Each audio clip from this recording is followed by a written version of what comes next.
Мамедбай. Берекелі қазақ жері ел мерекелі, дәстүрлерін жоғалтпаған қазағымның бол ежелгі. Ғана бесік той, тұсаукесер сүндет той. Ай шіркін ай, құда түсі сұрға салу беті шарымай. Алты бақан аясында сұлу бой жеткен, қыз бозбала кең даланы әнімен әсем тербеткен.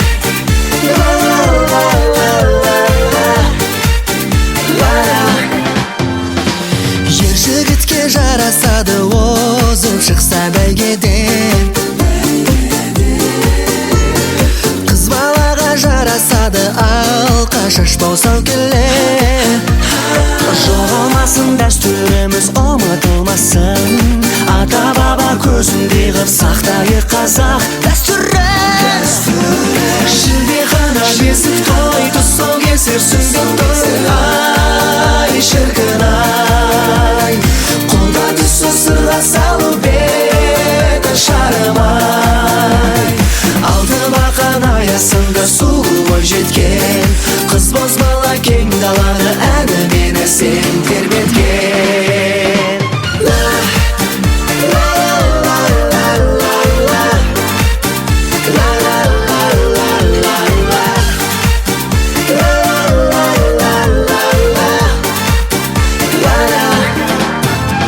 Шілдехана бесік той, тұсаукесер сүндет той. Ай шіркін ай, құда түсі сырға салу беті шарымай. Алты бақан аясында сұлу бой жеткен, қыз бозбала кең даланы әнімен әсем тербеткен. Шілдехана бесік той, тұсаукесер сүндет той. Ай шіркін ай, құда түсі сырға салу беті шарымай. Алты бақан аясында сұлу бой жеткен, қыз бозбала кең даланы әнімен әсем тербеткен.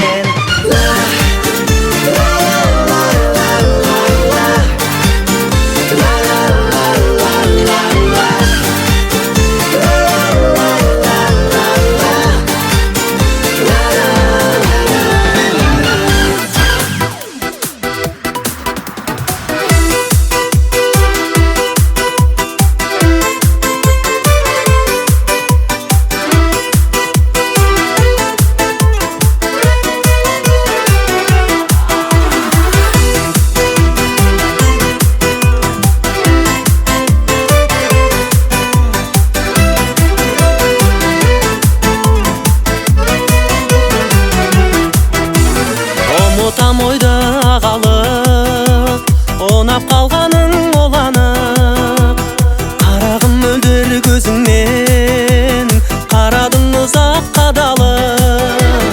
Жалының бойды өртеді, іздегем сендей еркені. Ел мақтаған жігітті құшақтаған мұң деседі. Ел мақтаған жігітті құшақтаған мұң деседі.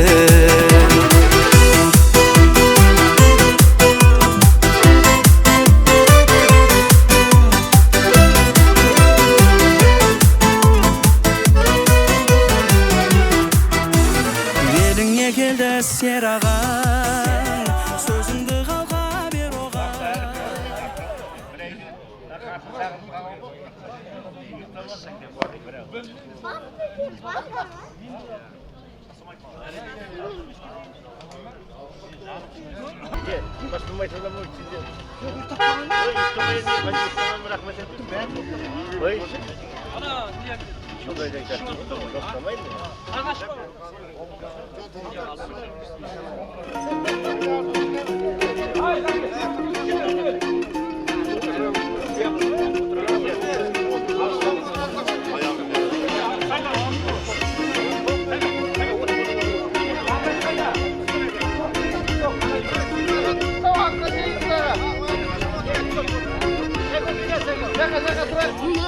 Aşıklara kasım bürge şaşın geldi. Olmaydı biz degende hiç gün seyimin gözün davşasın derdi. Yüzüne şobaran kıyday, inatmazın denem balkıyday. Şatlanıp dönelim şalkıyday. Darya aydınlar basar kıyday. Basar koymaya kalkıyday. Şatlanıp dönelim şalkıyday. Darya aydınlar basar kıyday.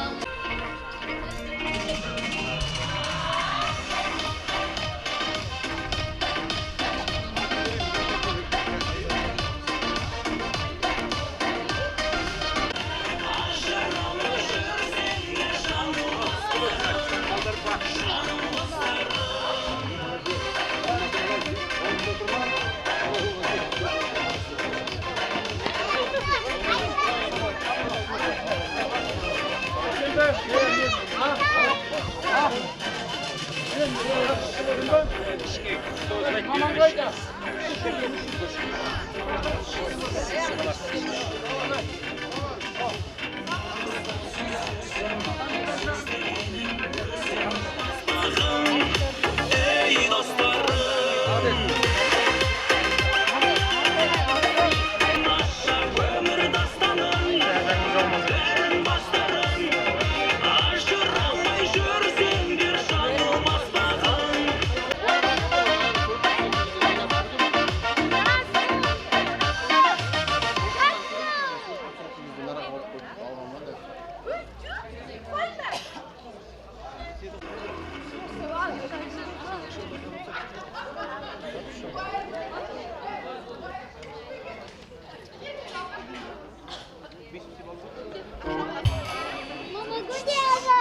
Babam.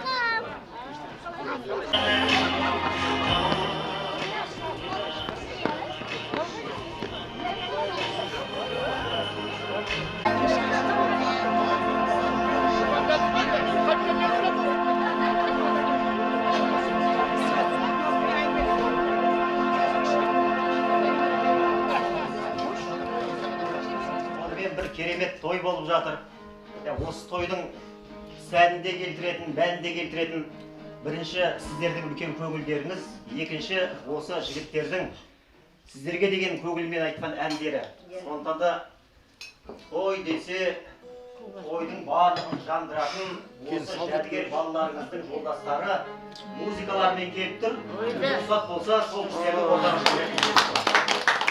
Бір керемет ән шырқап берейік. Әннің аты бір бала, орындайды үш бала да бір қол соғып.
махаббат иесі өнері ғой. Осы ағаларымыз үшін, әкелеріміз үшін тағы да бір керемет ән жұптап отырайық. Баяғы Ескендерден орындап берейік ағалар.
Не алып кеш? Қол аш бола.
Ой, көңіл бар қалай.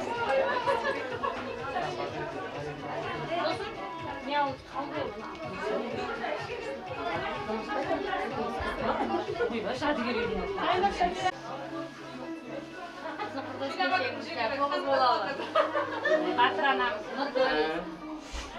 Айда деген келіншек. Мына жерге тұрсам екен. Иә, сен қош келдің. Осыған енді осыған да іздеймін. Екінің үстінде көретін осыған мен жәдігер едім.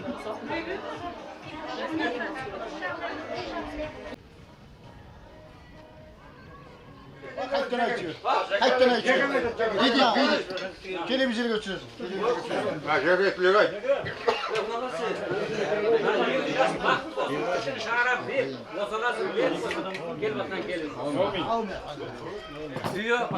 Үйі балалы шағалы болсын, қорасын балғат болсын. Осы отырған ағайын достарын, отбасыларын болсын, қуанышын бола берсін, қойдан тойға кездесе берейік. Yakın buraya söyle, buraya söyle. Böyle. Ya boşak. İtemden ayrı şanslı yer bu kadar var. Bana mimin gibi. Evet, taşın kalay cebli. Ay yok.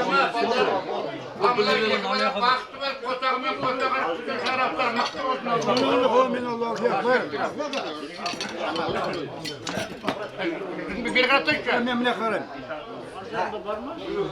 Burada bir taksi bekliyor.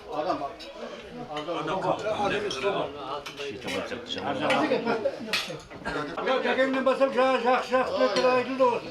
Ayıp koydu ya. Her kutlu olsun. Ağlar baktı ömürlü olsun. Ya buna altına bir ıstakan kuyunda. Var mı bir de? Hayır bir böyle. Al.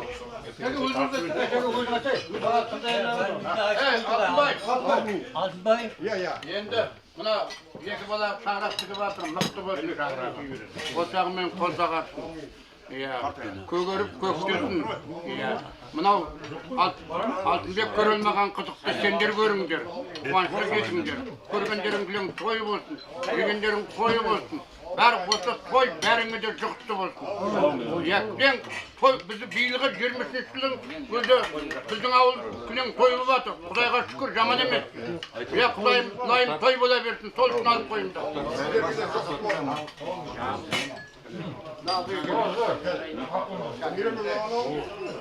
Alırız mı? Hatta hiçbir de vursun. Hatta değil mi? İşte var anda şey var mı şimdi?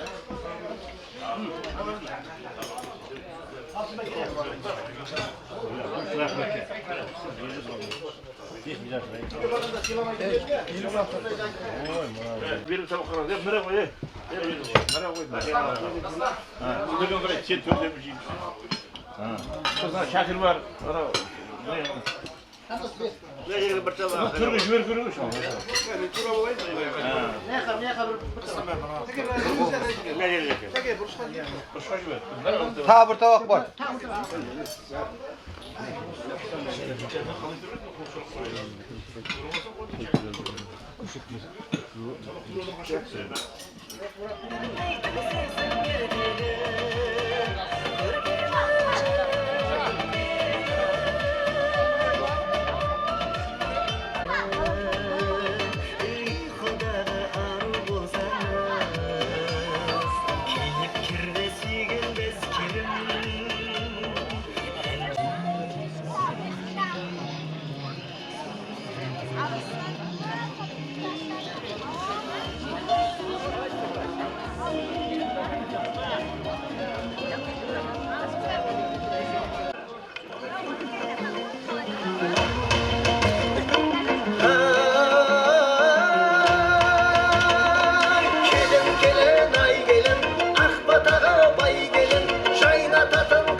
ағайындар беташар рәсімін жасайық.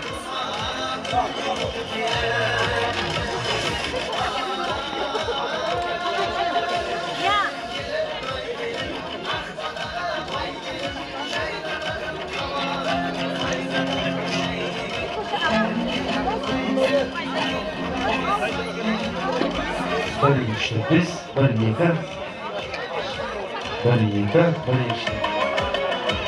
Ал ардақты ағайын, келіндеріңізді құрмет қошеметтеріңізбен әрбір басқан қадамы сәтті болсын, қиялы тәтті болсын деп, ағайынның шапалағы қатты болсын деп, осы елдің өсіп өркендеуіне үлкен үлесін қосатын ақжаулықты ана болсын, дана болсын деп, құрмет қошеметпен ортаға шақырайық кәнекей. Келіндеріңізді қарсы алайық.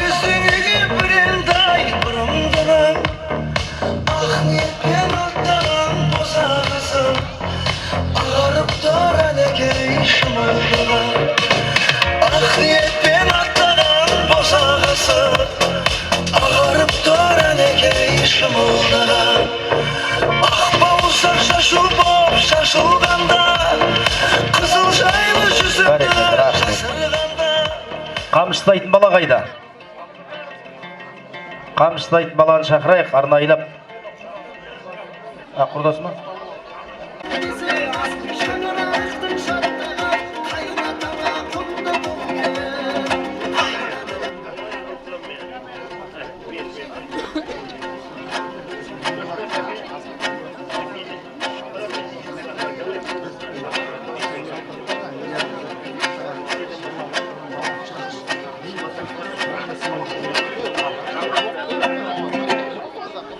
Ал ардақты ағайындар, енді абыр сабыр әңгімені басайық, арнайылап осы беташар рәсім жасайық деп отырмыз. Бізде енді осы жәдігер балдарыңыздың досымыз, арнайылап осы Қызылордадан осы қуанышқа келіп отқан жайымыз бар. Есімім Дастан, фамилиям Сайыпов, тұяқты қыпшақтың баласымын. Арасында маған да ей пәл деп шабыт беріп отырыңыздар ардақты ағайындар кәнекей.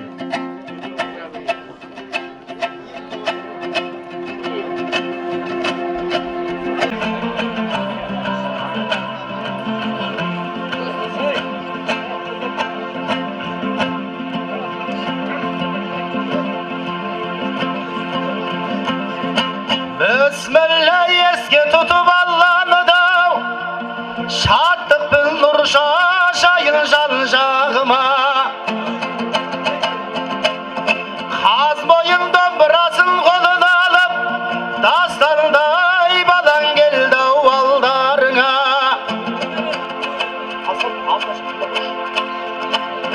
Бұл жерге ағайын дос жиналып тоу, сыйластықтан үзбеген мән мағына. Жәдігер алған жарың құтты болсын, сұлуды әлдіріпсің қармағыңа. Ал енді ағайынға бұрылайын, елмен амандаспасам ол да күні.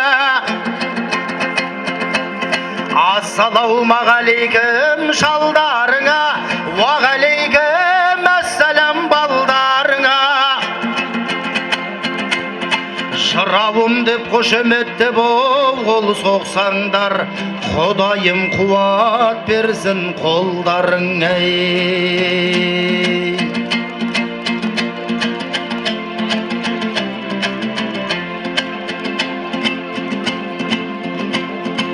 Емеңдер күші жүздер қандай екен, күші жүздер арайланған таңдай екен. Табыңдардың ұл қыздары естуімше, үзілген үміттерді жалғайды екен. Алдына ақыл менен жырау шықса, бір қалмай қиқулап қолдайды екен. Ал енді көрейін оң бір тексеріп, табындарым шылымен сондай мекен.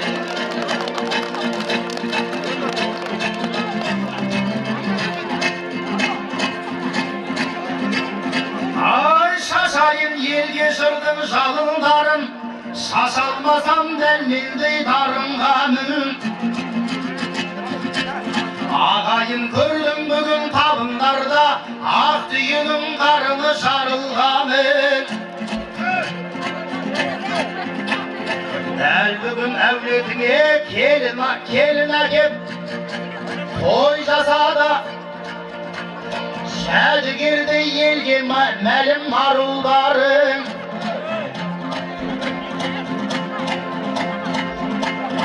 Ендеше келіндерің құтты болсын, тостағандап ұрандатқан табындары.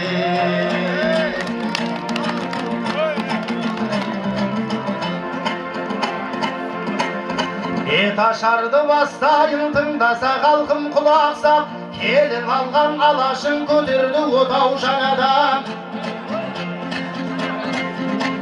Барлық пен жоқтық білемес, құбылған менен заманан, ең басты байлық денсаулық құлартып қымбат бағадан.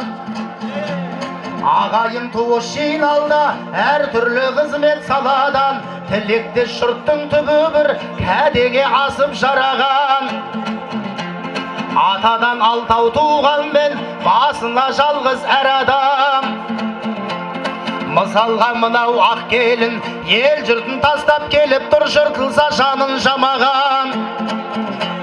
Ал енді келін салғылақ айтайын ақыл шешіліп, артықтау кетсем қазбалап міне бір мылжың екелдеп, көзіңді салма тесіліп. Күлкілі сөзге аңқылдап, күледе берме қосылып, көргеніңді айтуға асықпай ойлан қошырып, сенікі дұрыс болса да сөз таратпа өсіріп. Осылай ақыл айтайын, ақ жәдігердің тойында неге қалайын тосылып. Келінде болып көргем жоқ, тұрғам жоқ босқа бөсіліп, тағдыр тайғақ көк мұздай, табындар әулетіндегі отыңды жүрме өшіріп. Айналайын ағайын, айтып та болдым ақылда, менің айтқан бұл сөзім түйсігі бар келінге аз ақыл емес сияқты. Мылжыңдап кетті демеңдер, тұлпардан құйма тұяқты, сәлемді енді бастайын ақ келіннен де ұяттай.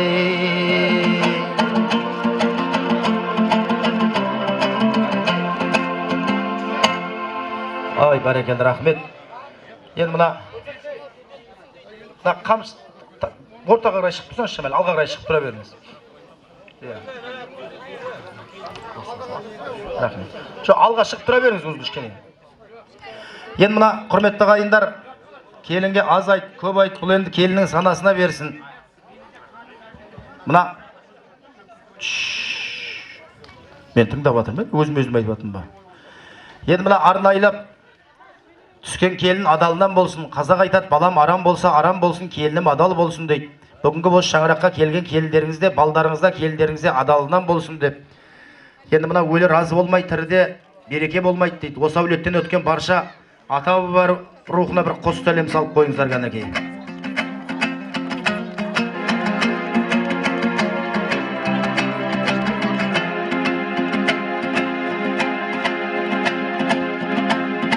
Бабалар өткен дүниядан бұйрығы менен Алланың, жұмырда басты адамдар тағдырдың көрді салмағын. Пендеге 100 жыл беріпті аяусыз салып қармағын. Адамнан рухы мықтыма 300 жыл алған қарғаның. Осы әулеттен аттанған тебірентейін баба әруағын. Бісміллә деп ақ келін жөн болар, енді бірінші әруаққа сәлем салғаның беу. Барша әруақтарға бір қос сәлем салып қойыңыздар қанекей.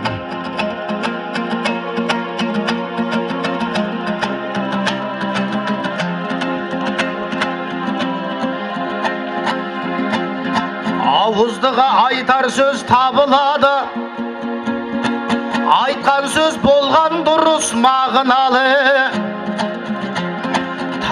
Талай өмірден өтіп жатыр қазақ дейтін халықтың қабыланы. Той үсті өткенді айтып, кеткенді айтып, балаң елді мұңайтып не қылады? Қанша жерден айтпайын дегенменен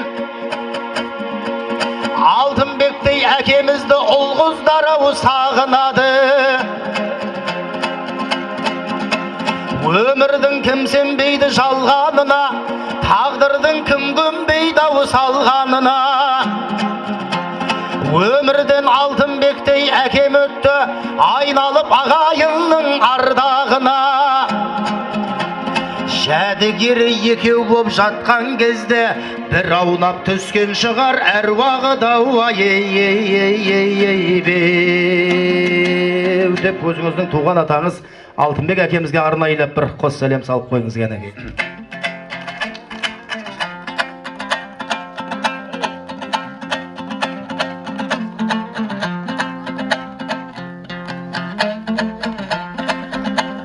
Тілерім саған жақсылық, қарсы сөйлеп атаңа жасайда көрме қарсылық. Ата қарғысы оқ деген есіңе сақта осыны, талайлар жүр осында алысқа ұзап кетпеген, батасын ата сатама, ондайы жоқ атаңның көп айтып, онда не керек аталарға мың сәлем деп арнайлып аталары Алтынбай атасы, Камал атасы, Нұрзада, Қобылан, Мұрат, Смайыл, Дастан, Досбол, Досан, Досбол, Есбол, Еділ, Аппас, Темірхан, Тәжбек, Тілек, Сұлтан, Ташкүн, Қалдыбек, Бақыт, Манарбек, Ораз, Тоқтар, Жомарт, Марат, Әлбек, Әуесхан бастаған барша аталарға мың сәлем. Музыка. Менің атым мақталғанда, арайланған ақтаңдарда, көңіл таңдай ақ болғанда, бал жанымда. Сен барсың тек менде, келмейтін шектеуге, жадырап көктемде, нұрымды төккенде, көңілім күз болып күңіреніп кеткендей бол. Рахмет. Мына құрметті ағайындар, бүгін енді үлкен қуанышты күн ғой. Көптен күткен тойымыз. Бүгін жәдігер балдарыңыз екеуі болып жатыр. Жәдігер қайда, жәдігер? Біз шақырып алып өз қайқа кетіп болды. Жәке кешпе қарай. Қол соғып қошеметтеп қойыңыздар шардақты ағайын. Өзі мына жәдігердің достарымыз біз. Бүгін осы жәдігер үйленді деп бүгінді көп күткен Ханзила апам. Ханзила апам қайда? Ханзила апа қуанышыңыз құтты болсын. Осы мына жәдігерден тараған ұрпақ 6 рулы елге мәлім болатын сондай ұрпақтар келсін деп тілек білдіреміз. Өз Беташарда 2 адам қатты қуанады екен, білесіздер ма? Бірінші келіннің туған енесі, сосын кім? Күйеуі дейді? Жоқ. Беташарда адам қуанады екен ғой. Сондықтан да бүгін қуаныш баршамызға ортақ, көңілді көтеріп қуанып отырайық. Мен енді осы жәдігердің тойына келгеннен кейін былай қылайын деп отырмын. Ортаға кімде кім билеп шықса, салған ақшасын қайтып береміз деп. Сондықтан да ортаға билеп шығып отырайық, көңілді көтеріп отырайық, құрметті ағайын. Бүгін жәдігердің тойында ғана солай істейміз.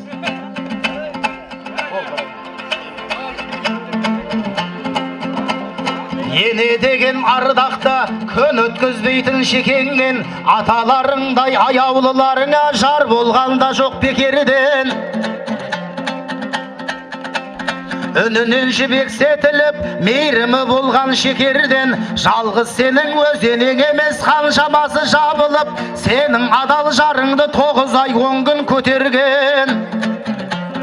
Қызығы алуан өмірге сенің адал жарыңда, ақ құрсағы менен және де алақанымен әкелген.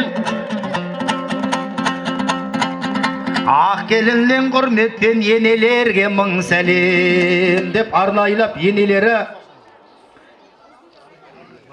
Бақытгүл, Тұрсынай, Жұбатқан, Орынхан, Зағипа, Айман, Алтынкүл, Қазия, Райхан, Мәрияш, Мәриякүл, Роза, Күміс, Қанзила, Айтгүл, Күләш, Гүлжан, Гүлназ, Бақытгүл, Тұрсын, Дүйсен, Әсем, Бақыт, Баян, Қалдаш, Әлия, Күлән, Ұлбосын, Күлпан,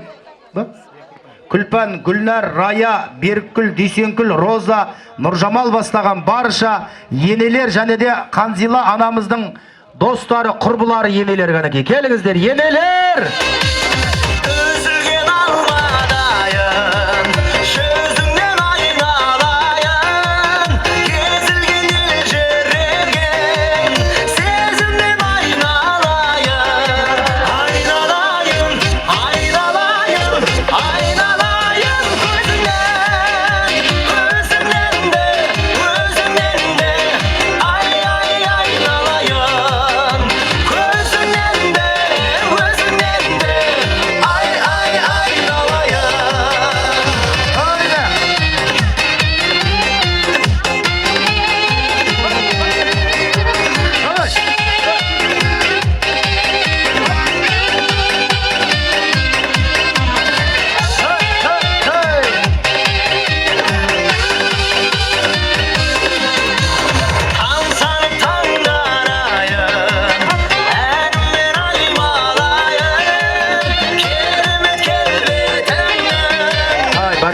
рахмет. Өйстіп рекламасын жасап қойсаңыздар болады, құрметті ағайын.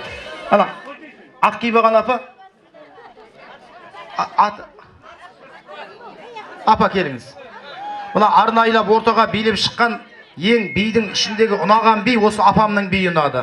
Мынау сізге апа. Шаңырағыңызда осындай той болсын деп беріп отырмын.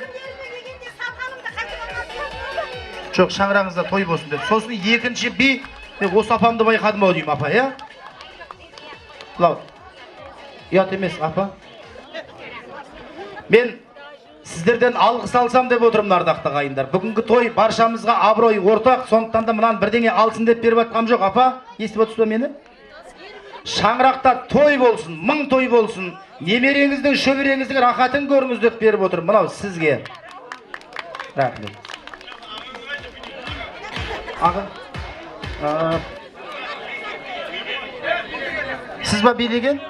Бәсе бір адам жетіспейді әйтеуір. Арнайылап мынау өзіңізге. Иә. Жоқ. Рахмет. Жоқ, отыра беріңіз. Рахмет. Болайын деп тұрған бала екен өзге адам, иә?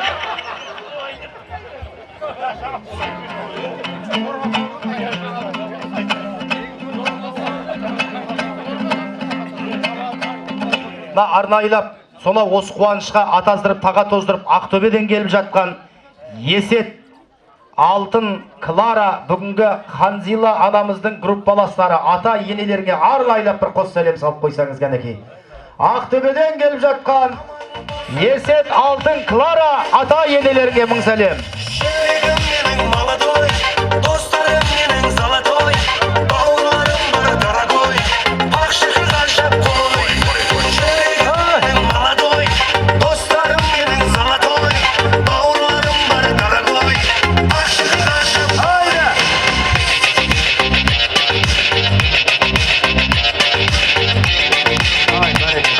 Рахмет.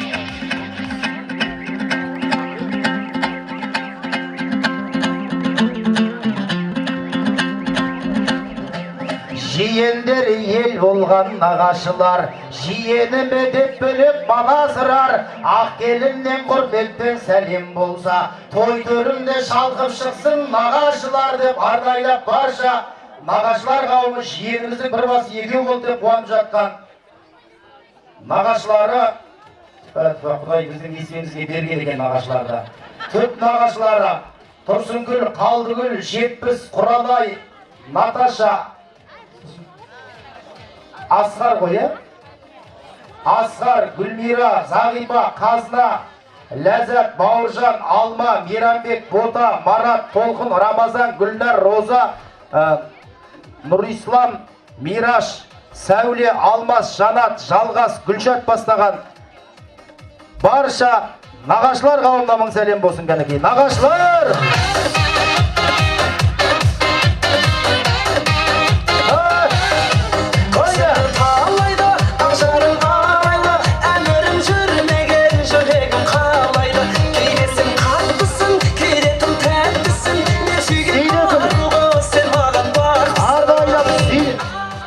Зейнекүл нағашымызға мың сәлем болсын кәнекей. Музыка аш!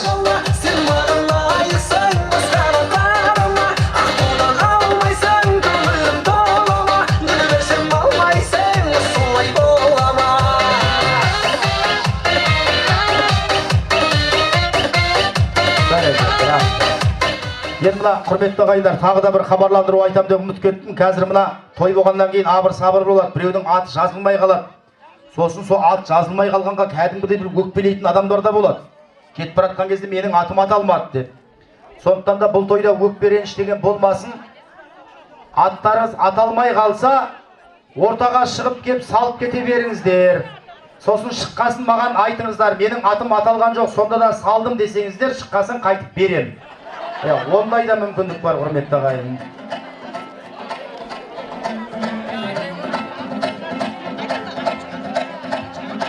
Ай, жөні бөлек құданың, жолы бөлек құданың, басында тұрар батаның, басында тұрар дұғаның. Тілегі әппақ қар болған, айнымай жүрген ақ жолдан, той төрінде хан болған, ақ келінмен құрметпен құдаларға мың сәлем деп арнайы осы әулетке қыз берген осы әулеттен қыз алған әулеттің құдалары хандары Шербет, Жұмагүл, Абдулла, Жанар, Зина, Қабыланбек, Күлән, Қапура, Әбдірәсіл, Мұрат, Гүлжамила, Сағира, Сағдат, Кәмила, Бақыт, Гүлләр, Зүбайра, Қуаныш, Айнагүл, Берік, Жанар, Сәлима, Жұмагүл, Ая, Құндызай, Марат, Гүлсім, Гүлшат, Мако, Жанат, Ғалым, Құндызай, Жәмила, Досымхан, Алтынай, Шырын, Есен, Ұлбосын, Мәрия, Дариха, Сайлау, Жәкебай, Сәрсен, Асылхан, Арай, Гүлзада, Нұрлан, Қарлығаш, Талғат, Нұргүл, Ахан, үміт бастаған барша әулеттің құда-құдағилары. Мен құдамын деген кісілер ғанекей. Біз бақытты болармыз қаласарға, әлі жетпес ешкімнің таласарға. Қол ұстасып қартаю бұйырсыншы, сары жеммен айналып қара шалға. Ай-ай-ай-ай, жаныма төккен нұр арай, таңдауым сенсің құралай. Қосылар едім өзіңе гүлім, ешкімнен ақылсымай. Жаныма төккен нұр арай. Бәрекет, рахмет. Рахмет. Шаш дейді?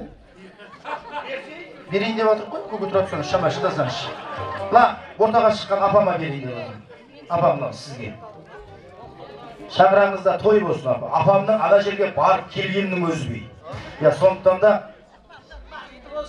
өмірлі болсын, ұзағынан сүйіндіріп алла. Өмірлі шүбірлі болсын, қандила. Туған туысқандарыңмен осы қызығыңды көре бер айналайын. Өмірдің ашысын көрдің ғой ендігі. Қалған өміріңе жақсы, тұщы, тәтті өмірді сүр. рахмет апа. Қай жерде деп, біреуге ақша берсе не істеп жатқанымды ұмытып қаламын мен. Қой, әзілдеп жатырмыз болсын. Сол апаларымыздың өмірін бізге берсін Құдай. Менің жасымда апама келсін. Менің жасым болсын десе, әлі көретін болсын малдар Құдай болсын.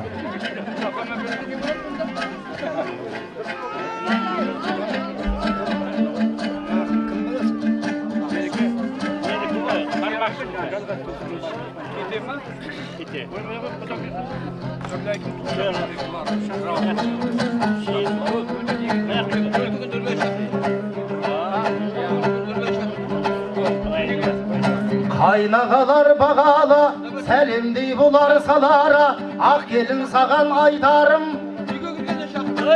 Қайнағалар келгенде иіліп тұрып жолын ашып жылы суы қолына.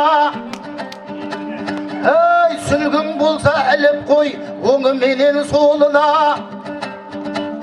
Дақ түсірмей арыңа, базардай боп барыңа. Ей, кескініңді арайлет, балашаға қалай деп, телефоның шыр етсе кетіп қалма дабай деп. Оу, асыл жеңге абысын, ағаларымның жарысын, енелерге дәлелдеп қойған ау бұлар жарысын. Ақ келін саған айтарым, ей, болмашыға тиіспе, өз балдарыңа ұрыста абысының балдарын құшағың алып иіске. Келе жатқанын байқасаң, ойбай бұл алтын апам деп, менен көрі осыны жақсы көреді мамам деп.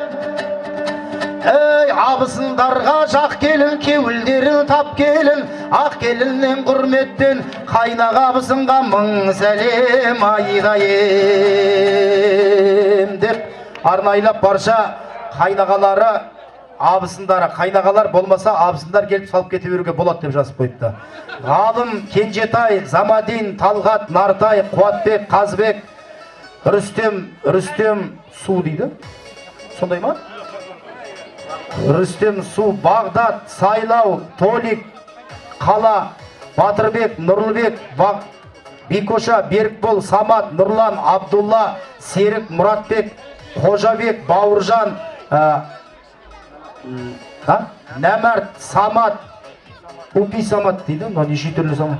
Рүстем, Бауыржан, Марат, Нұрғазы, Қанат, Қайрат, Нұрман, Қанат, Нұрхан, Әмір, Қайыржан, Орал, Елшібай, Таңатар, Марат, Асқар, Алмас, Батырбек, абысындары Ғалия, Еркінбай, Мәрия, Еркінай, Мәрия, Айгүл, Гүлнар. Мен оқып олай бірінші, сосын шығайық, ортаға билеп шығамыз. Гүлнар, Майра, Зәуре, Рауан, Қаламқас, Фарида, Ақсылу, Айсылу, Гүлназ, Бекзат, Ұлпан, Нұргүл, Әсия, Айко, Нұргүл, Айгүл, Жұлдыз, Толқын, Айнұр, Бану, Алма, Мөлдір, Тұрғангүл, Қалдыгүл, Гүлбарам, Сәрсен, Құндыз бастаған барша қайнағамсындарға мың сәлем! Көңіл термейді 18-25 қайтып келмейді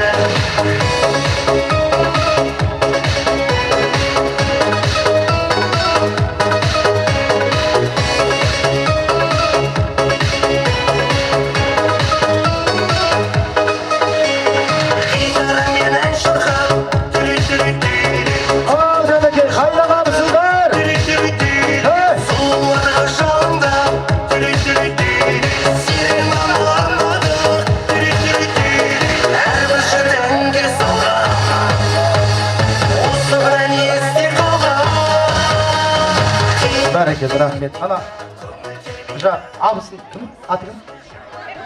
Кім, жүрісіңіз сондай ма? Билеп баратқан түріңіз ба? Аяғым сүйіп қалды. Дейді? Аяғым сүйіп.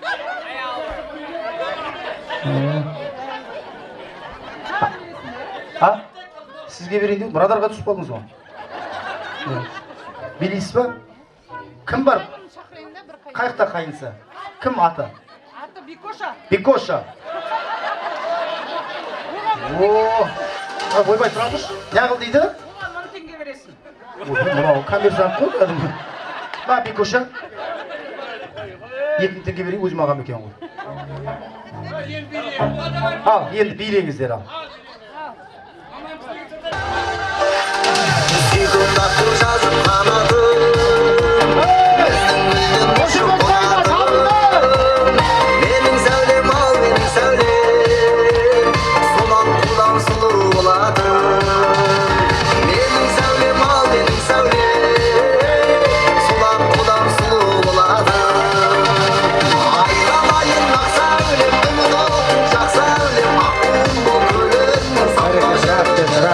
Ойбайға зорға келетірім ғой, аяғым сынып қалған деп. Рахмет.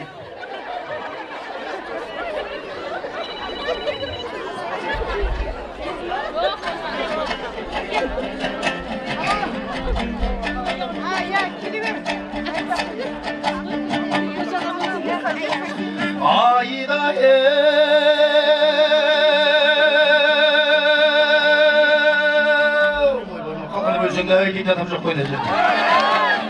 Басынан тұра тұр өзі. Айда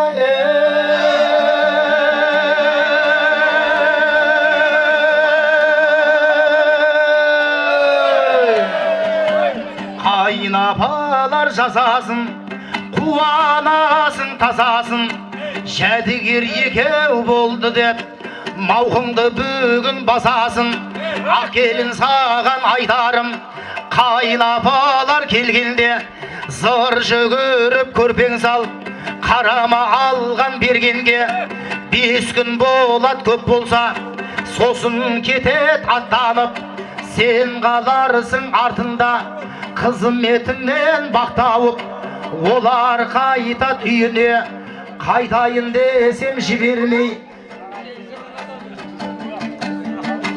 кешегі түскен ағасем алып қалды деп ақталып. Ұлдан артық қыз бала жүрер оны қызғана.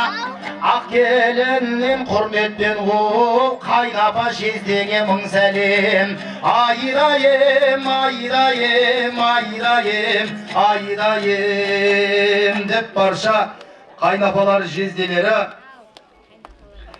Тыныштық, бақыт, Гауһар, Қалдыбай, Ағалтын, Сейтмұрат, Гүлнар, Ажаргүл, Абрай, Әсем, Орынтай, Ұлжан, Бақтияр, Сәрсенкүл, Бағдат, Әмина, Асылбек, Жәмила, Айкон, Гүлнар, Талғат, Ғалия, Төребек, Ләззат, Бекзат, Айгүл, кім деген?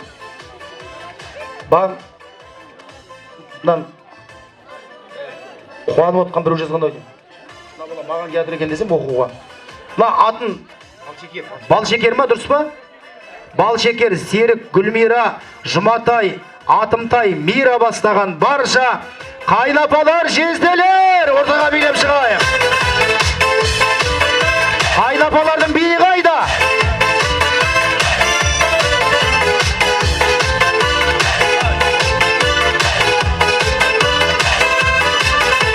Көрген деседі қызылым жаным, не керек саған осының бәрін, өзіңше болып қинайсың сенікі жайма көзің алмады.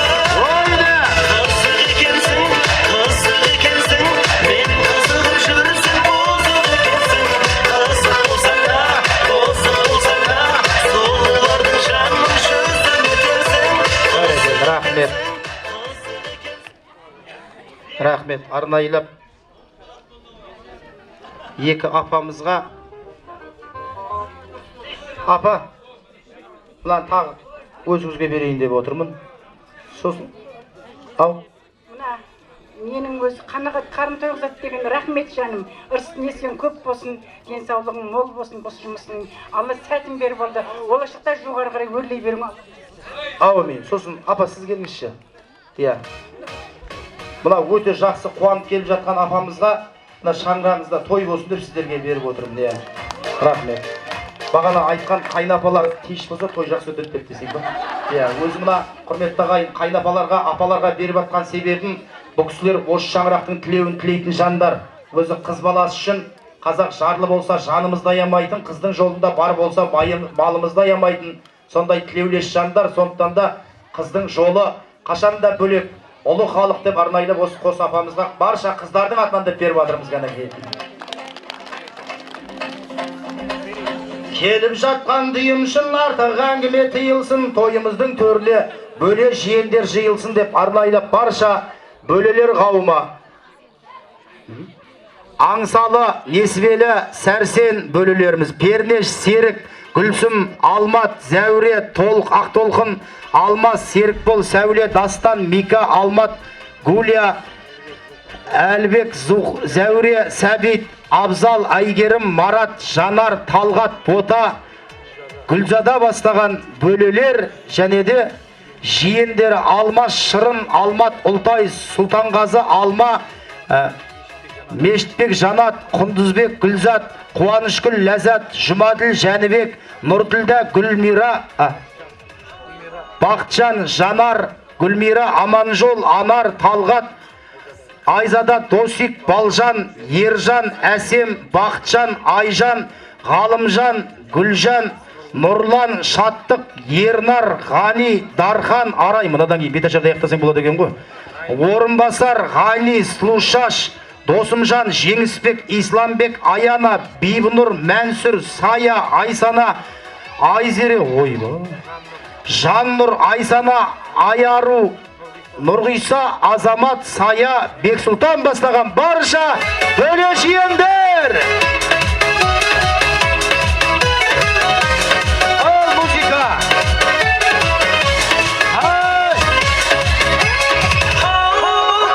Жолжаны қалсаң шылдырдың еді, қалмақсың қай жаққа кімге кетіп, таксиге отырдым түнделетіп, көшетте кездейсоқ жүрген айрапыл дедің кеттің мініп, түсінбей көлікті теттің күліп, көңілге ұялып тек бір күдік, уайымның ішіне кеттім кіріп.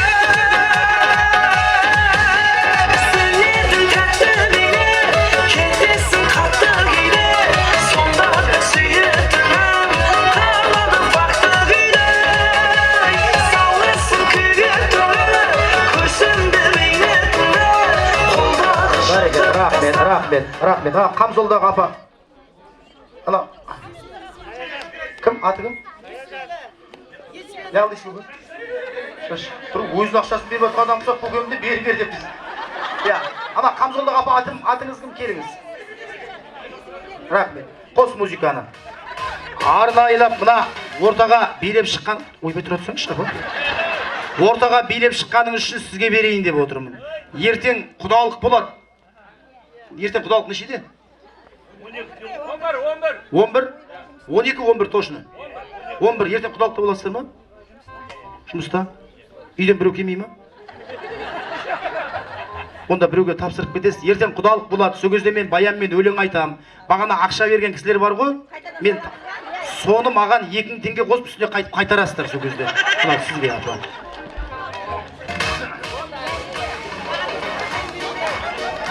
Қой, ойнап айтып алып, қайтып алады дейді.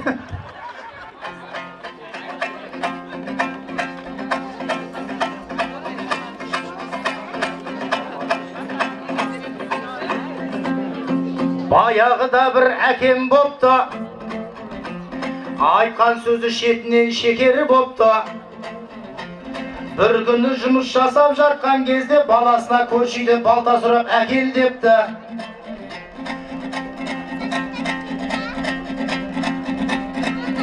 Оң жақтағы көршіден сұрап барса, өзіме керек барлығы бекері депті. Сол жақтағы көршіден сұрап барса, алғанын қайтармайды әкең депті. Қарама қарсы көршіден сұрап барса, шық бермес шығайбайдан бекері бопты. Баласы балта таппай үйге келсе, әкесі ашуланып жетер депті. Жұрттың бәрі шығайбай боп кеткен бе, өзіміздің балтаны әкел деп талай қаяқы.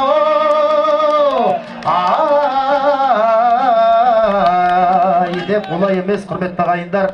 Өзі ағайынмен татулықтан көрі көршімен татулықты жаратқан екі дүниеге қалдырған екен. Көрші ақысы тәңір ақысы деп ағайыннан да жақын болып, жүздері балтадан да өткір болған, тілеуіңді тілейтін көршілер қауымы Дариға апамыз, Аманкүл апамыз, Наурыз, Ақмарал, Гүлжан, Үрістем, Кәмшат, Нұрлыбек, Айдана, Мейірхан, Гүлмира бастаған барша көршілер қауымына мың сәлем болсын жәнекей.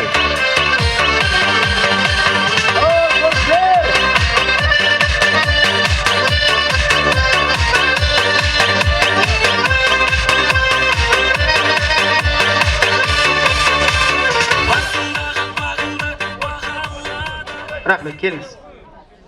Қос музыканы, қос. Келіңіз, тәтем. Тәтем, билесем ба, билемесем ба деп әйтеуір. Аталмасаңыздар ма? Бұрын көрші. Бәсе бір жетіспейді әйтеуір. Апа, келіңіз.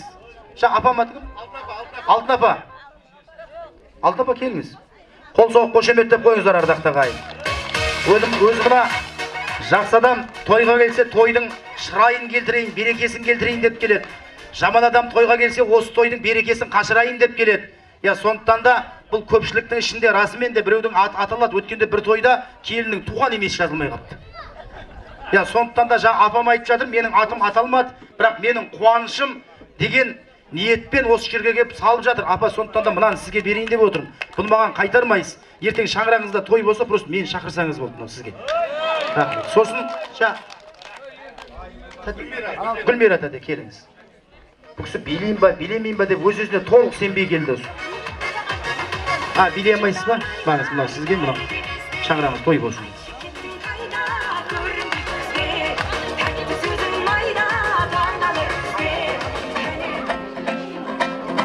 Өмірлік қарсы тұрар дауылыңа, ақ келін шын құрметпен құрметтесең, айналар нағыз туған бауырыңа. Ақ келіннен құрметпен сәлем болсын, қайын іні сіңілі қауымына деп арнайлап барша қайын інілері, қайын сіңілері Тұрарбек, Ерасыл, Ердәулет, Мұхтар, Мәдияр, Еламан, Айбар, Ахмет, Әлинұр, Ахмедияр, Данияр, Әділ, Жақсыбек, Аңсар, Бексұлтан, Әсет, Айтжан, Нұрхан, Рамазан, Үсен, Бағдәулет, Шынтас, Айдын ба?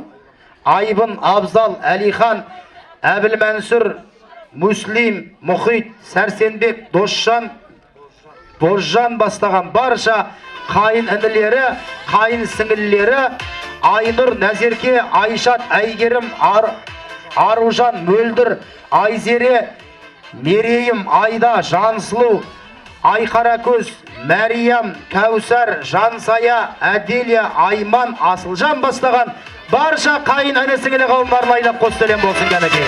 Ей! Ой, кәнекей! Мөлдіреген көзіңнен ақту бір гүлдегі махаббаттың сезімнен бір өзіңе бар сырымды айтайын деп келгенде қалады тіл байланып ұялғандай өзіңнен бір өзіңе бар сырымды айтайын деп келгенде қалады тіл байланып ұялғандай өзіңнен жолдаласың көптеге келіп кетпей Бәрекелді. Ана қыз бе қарай жіберейікші, кел. Келе ғой жүрем. Мә.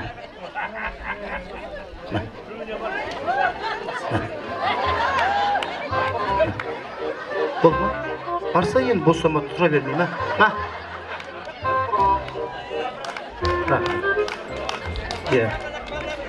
Рахмет. Ертең бұйыртса біздің болашақ клиенттеріміз ғой бұлар. Бұлар ұзатылып үйленсе біз тойға барамыз, Құдай қаласа. Сондықтан да осындай бүлдіршіндеріміз аман болсын, ардақты ағайын.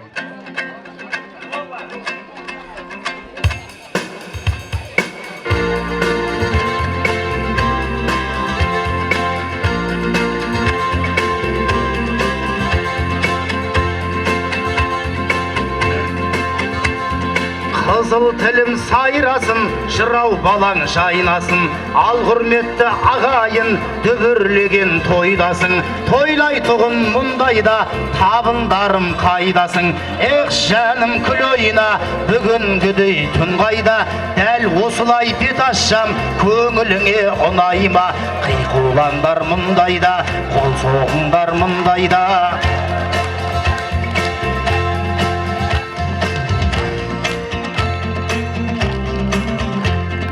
Қырау шалған самайын, қадір тұтқан ағайын, атам әжем өсірген тектеп ұлдың талайын. Ақ сәлемін алсаңыз, ақ батасын алсаңыз, нұрландырар маңайын. Атам менен әжеме сәлемді сал алайын. Атам менен әжеме сәлем сал алайын деп атырым. Сәлемді сал деп атырым. Ерегісіп тұрсына ма деп едім мен?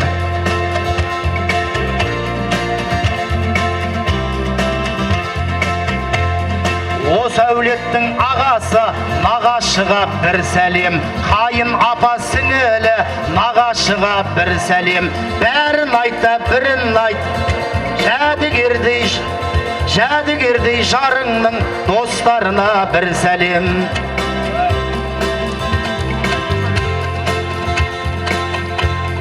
Шүкір дедім Құдайға, бүгінгідей күн қайда, дәл осылай бет ашсам көңіліңе ұнайма. Қиқулаңдар мұндайда, қол соғыңдар мұндайда. Деп мына құрметті ағайындар арнайлап, құрдастары, жәдігердің достары бүгін қатарымыз көбейді деп, Мақсұт Бота 10 мың салат, Олжас Самал 5 мың салат, Ерқош 20 мың дейді. Шымболат Айда 4 мың, Рүстем Ақмарал 3 мың, Нұрлыбек Айбосын, Әскер Орынбек Шылдыз Асылхан Ұлбосын Жандос Жадыра өздері білет не салатын деп қойыпты. Арнайлап өз жерде тағда достары Сағи, Баян, Берік, Жансылу, Берік, Айнұр, Айдос, Нұргүл, Сәкен, Абзал, Бағдат, Бекзат, Бауыржан, Төремұрат, Динара, Елдос, Гүлсана, Орынбасар, Перизат, Мейрамбек бастаған баршы 86-87-лерге арнайлап бір қос сәлем салып қойыңдар кәнекей. Мен әркез ақтаған, менің досым, мен өзіңмен мақтанам. Достығымның биік қылған тұғырын, менің досым барлығынан жақтанам.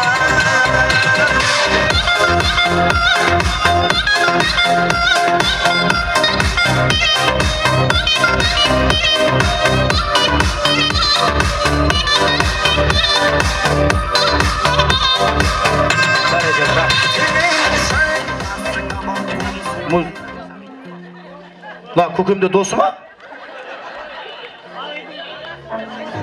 Сағидың. Ергөш қайжыларым өқанды ойлап қалдым ғой, кімді?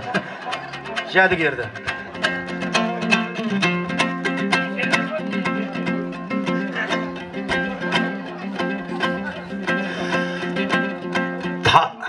өзінен кейінгілердің арқасынан қағып келген, ініге аға болып бағыт берген,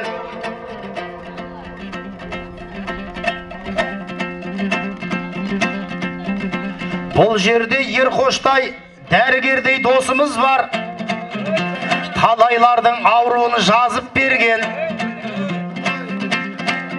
Сол ерқоштай досымызға қос сәлем сал, біздерді осы тойға алып келген айқаяқы.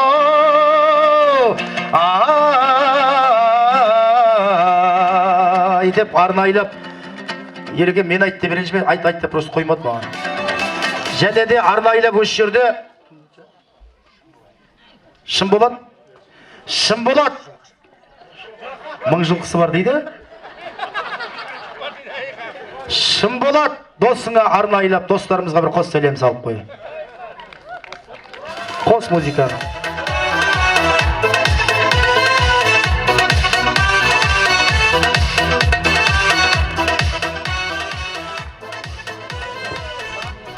Бәрекелді, рахмет. Енді мына құрметті ағайындар, маған берген спискі осымен таусылды.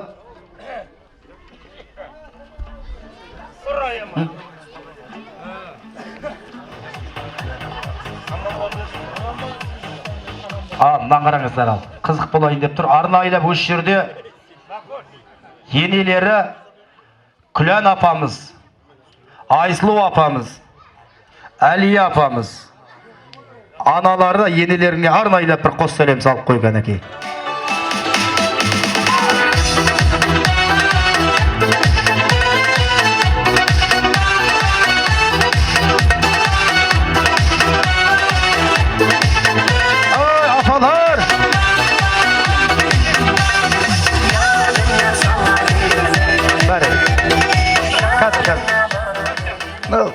Күйеу балаларынан бір сәлем.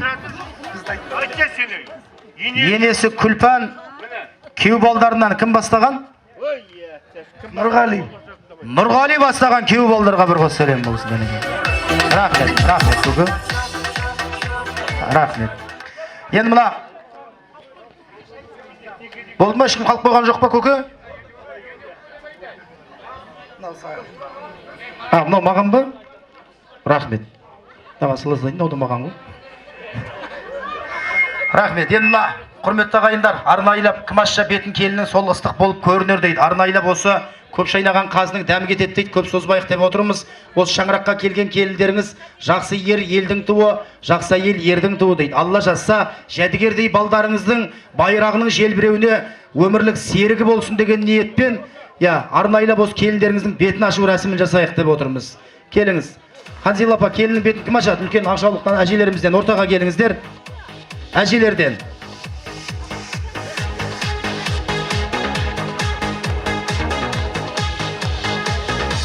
Аппақ орамалым жүректің емін.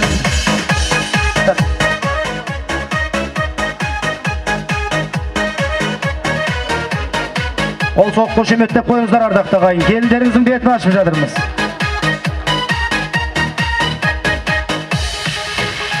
Арасында топтың шалындаған отсың, лебізімнің жырын жинаймын саған.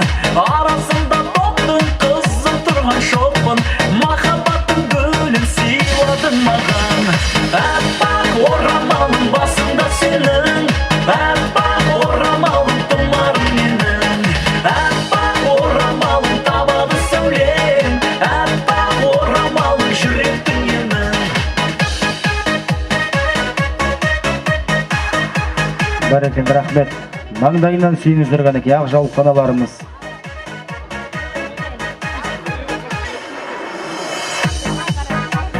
Рахмет. Рахмет. Ханзила апа, маңдайынан сүйсеңізші, бұл сүй болды. Сізге тағы да 2 минут уақыт маңдайынан сүйуге, нервісіне тиюге. Тағы да бір маңдайынан сүйіп алыңыз. Қол соқ қошеметтеп отырайық ардақты ағайындар. Рахмет. Енді Жәкең қайда, Жәкең? Ай палуан, сен бір елдің жігересің, ай палуан, сен бір үйдің тірегісің, ай палуан, бір сұлу. Рахмет. Жәкең, мына қуаныш құтты болсын. Өзі Тұрмағанбет бабамыздың керемет сөзі бар. Әйелсіз тіршілік жоқ, алсаң тыныштық жоқ дейді. Ya сондықтан да әйелің жақсы болса айқайлап сөйлейсің, әйелің жаман болса сыбырлап сөйлейсің деп айтты. Ешқашанда айқайың таусылмасын. Бүгіннен бастап енді осы танисың ба деппін ғой. Келіншегіңе қарап тұр. Бағадан бері қос абысына сәлем салуды үйретіп жатыр. Сондықтан да бүгіннен бастап отағасы Жәкеңе арнайлап келініне өзі бір сәлем салып қойсыншы келіншегіне.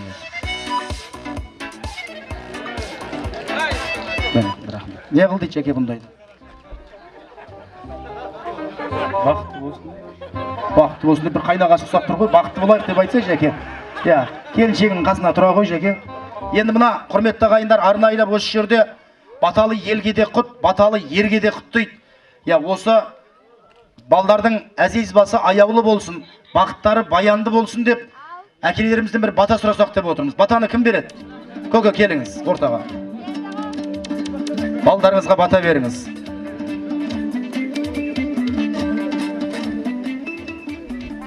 Ассалаумағалейкум, құрметті ағайын, туыс, бауырлар. Мынау тойларың той қыласын. Әрбір үйде сұлу, әрбір үйде көптен көп қылып бала берсін. Балаға таудай талап сана берсін. Балалардың бәрі де өнерлі боп, бақыты барған сайын жана берсін. Әрбір үйде сұлу мінезді келін берсін. Келінге таудай талап сана не берсін. Келінге ата-ананың мейірімі боп, қызығын бала-шаға түгел көрсін. Жаныңда жақсы көретін көрші көлем болсын, көршің жақсы болса бейне төркін, ағайын туған туыс, құда жекжаттарың баршасы сау саламат өсіп өнсін. Көке, қазір тұра тұрыңыз, көке. Көке, мынау үстіңізге шапан. Бұл шапанның аты бар, сийса да кей, сыймаса да кей деген. Сосын мына шапанның байғасы, пенсиядан аванс көке сізге. Сосын мына құрметті ағайындар өзі мына орамалды мен бата берген кісіге беретін ем. Осы орамалды қазір мен жаңа таяқ ұстаған балаға берсем деп отырмын. Осы той жұғысты болсын, бұл да көп ұзамай үйленсін деп. Бұл енді Жәкеңнің кластасы ғой, досы. Әрі көрші, әрі досы. Осы Жәкеңді күтіп жүрді, осы үйленсе келіншегінде осы қамшыстайын да содан кейін үйленем деп. Сондықтан да мынау өзіңе той жұғысты болсын деп. Есің, Әсеге, мынау ананың басында 5000, өзіңе 2000. Әсеге қыз дайын ба? Мына қызыңа 500 теңге. Рахмет. Сосын мына құрметті ағайындар. Класстас Рүстем мен Айдос 10 мың салады деген ба? Класстастар Рүстем мен Айдосқа Айбай, Жәке, сен бұлай тұр, сен де сәлем салып масқара қыларсың қазір. Айдос пен Рүстемге бір қос сәлем салып қойсаңыздар.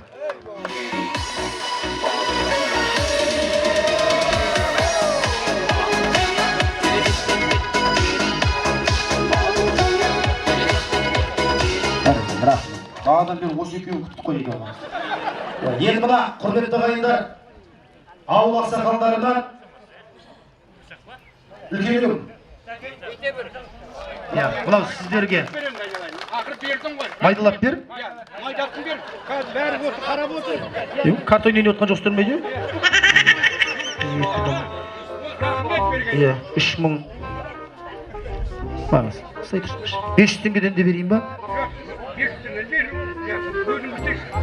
4000, 5000, 6000, 6000 болсын ба?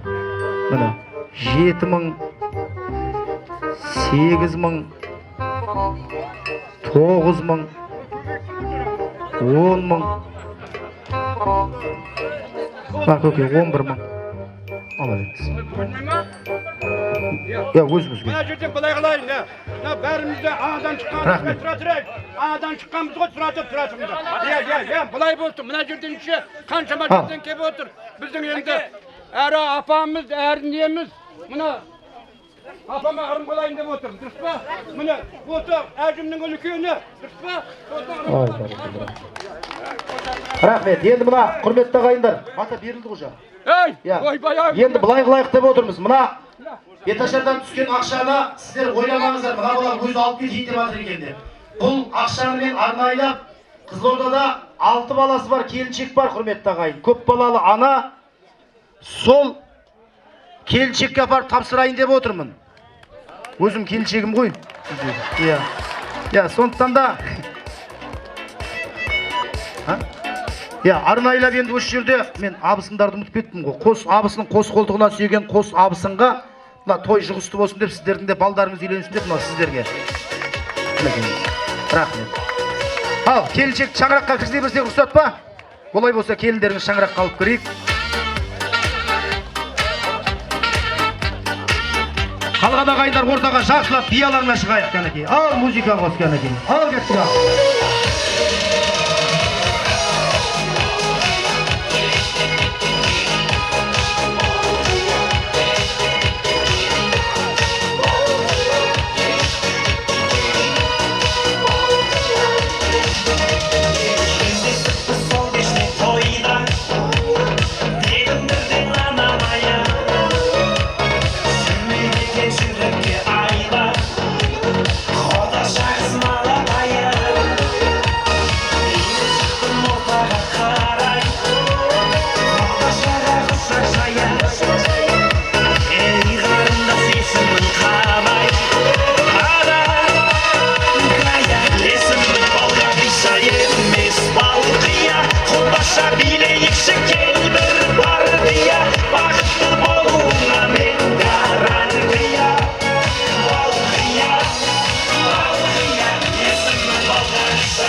қалмайтын қалмайтын таңды